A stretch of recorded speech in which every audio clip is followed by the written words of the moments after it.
Bonjour, je suis Clémence de Jabrin. J'ai fait le master OSAE dans l'année 2016-2017, la promotion Spacewalker. Et avant ce master, j'avais fait une école d'ingénieur, l'Université de technologie de Troyes. C'est une formation en mécanique et notamment en simulation numérique pour la mécanique que j'ai fait du coup à l'UTT. Et en arrivant au master, j'ai continué en prenant les options du coup mécanique et cryogénie et environnement spatial. J'ai fini le master OSAE en faisant mon stage chez Thales Alenia Space sur les miroirs de télescopes spatiaux en optimisation topologique. Et suite à ça, j'ai travaillé donc chez Ariane Group pendant 1 an. Et j'étais en sous-traitance chez Ariane Group, j'étais embauchée par la société Assystem. Donc chez eux, j'ai travaillé j'ai fait les calculs sur les réservoirs d'Ariane 6.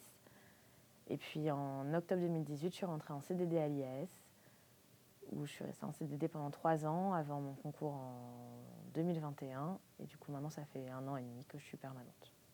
Avant le M2 OSAE, moi, je voulais travailler dans les lanceurs. Vraiment, je voulais participer donc, au développement des lanceurs européens comme Ariane 6. Donc, c'est ce que j'ai fait l'année juste après OSAE. Mais en fait, pendant le master OSAE, j'ai pris goût à l'instrumentation, qui était une chose que j'avais jamais vue en école d'ingénieur, que j'ai vraiment découvert pendant le master.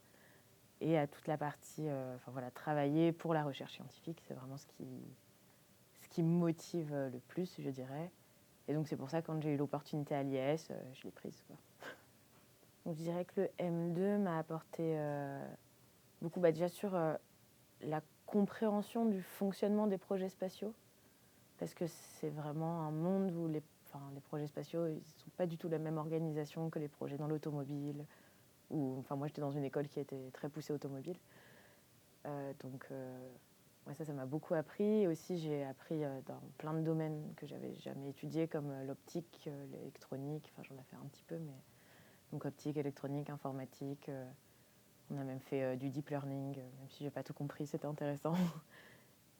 Et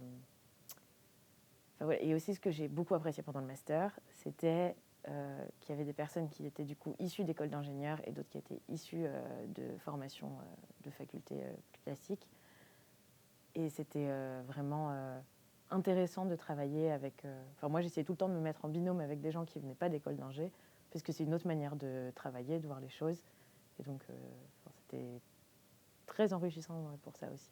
Actuellement, je suis ingénieure de recherche à l'IAS, où je travaille sur le projet Ariel, qui est un satellite qui observera l'atmosphère d'exoplanètes. Et donc, on travaille sur l'instrument ERS, qui est un spectromètre infrarouge. Et je m'occupe de faire les calculs mécaniques et thermiques sur cet instrument, et aussi de préparer et de gérer les tests en cyclage thermique et en vibration sur l'instrument ERS et ses sous-systèmes.